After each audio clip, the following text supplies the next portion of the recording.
How's it going, everybody? This is RBT coming at you with my Belk Bowl recap video. This game was between the Duke Blue Devils and the Cincinnati Bearcats.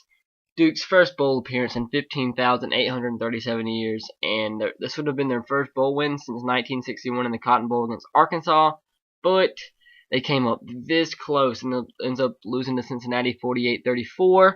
The scores it should have been a one-touchdown game, but Duke's trying to go down the field with about a minute left, 40 seconds left to tie the game and push it into overtime, and then Cincinnati gets an interception return for a touchdown off of a kind of tip pass. Sean Renfree got absolutely blasted, got hurt. Not sure to the extent of his injury, but they brought it back for a touchdown, so it's 48-34 unless in the last 14 seconds Duke scored a touchdown or something, which I'm very sure that didn't happen.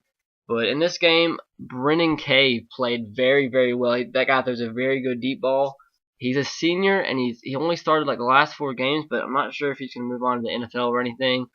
But all I do know is from watching that game, he has a very, very nice deep ball. Duke in this game started out 16-0, and then Cincinnati goes on a 17-0 little score streak there. And last seconds of the first half, Duke goes for a 50-something yard field goal. Guy kicks a field goal perfect down the middle, 53, 54 yards, and they called a penalty on the defense. Not sure why they could just not decline the penalty, but they automatically enforced it to go to kick a 49-yard field goal, and they miss it. So it should have been 19-17 going into half, but it wasn't. Didn't really turn out to be too much of a difference.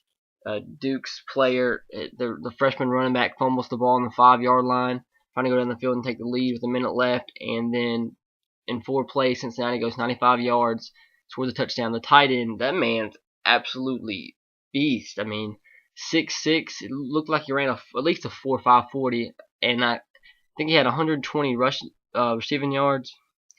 Travis Kelce, 5 receptions, 123 receiving yards, and a touchdown. That was a big, longest play in Belk Bowl history, 83 yards. Anthony McClung looked a really nice slot receiver out there. He had 100 yards receiving. George Wynn looked like a very good running back. Looked just as good as Isaiah Peed was last year. Had 16 carries, 130 yards. Brendan Kay also put 76 yards on the ground. He was 17-25, 332 yards passing, 4 touchdowns and no picks. Was very, very good. Like I said, threw a really good deep ball. And on the other side of the ball, Sean Renfree was very good as well. 37-49, 358 yards, a touchdown, 2 interceptions.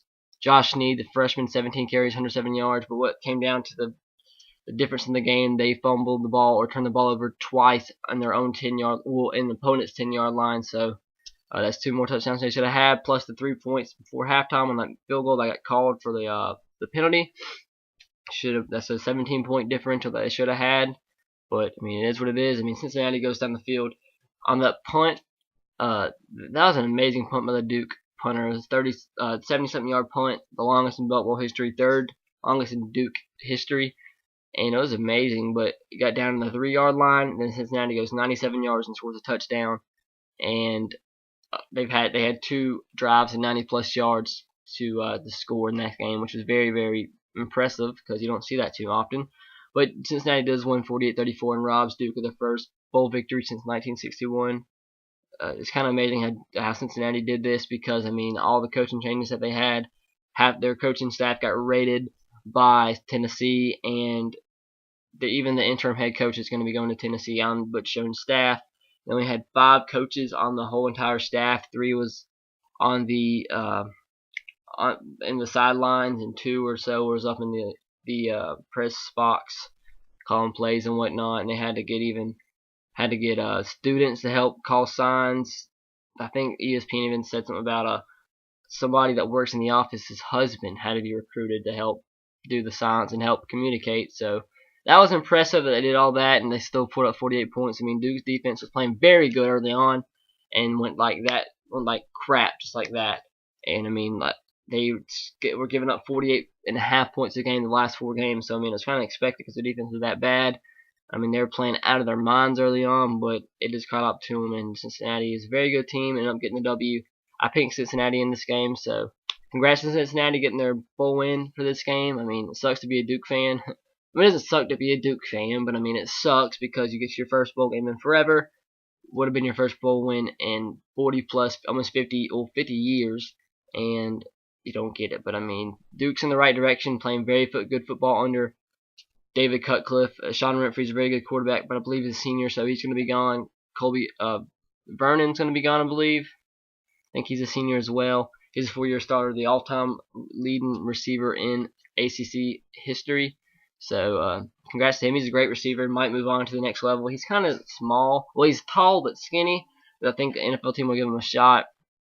But final stats in the game: total yards, Cincinnati 554 yards, Duke 560. 332 passing yards for Cincinnati, 360 for Duke. 222 rushing yards for Cincinnati, 200 for Duke. The difference in the game: Duke 4 turnovers, Cincinnati 0. So that you always see a trend. The team with the more turnovers usually loses. So Duke wins, Duke loses 48-34, ends their season 6-7. Cincinnati 10-3. Thank you guys for watching. Be sure to subscribe to my channel to watch all my recaps of the bowl games. I'll be making a recap of the Holiday Bowl coming up soon, which is actually on now, and Baylor's winning 7-0, and I'll make a recap of this game as well after it's over. So thank you guys for watching. Like I said, subscribe to my channel if you haven't already. Have a great night, guys, and I'll see you later. Roll Tide, go Sox, and go Titans to you. Have a great night.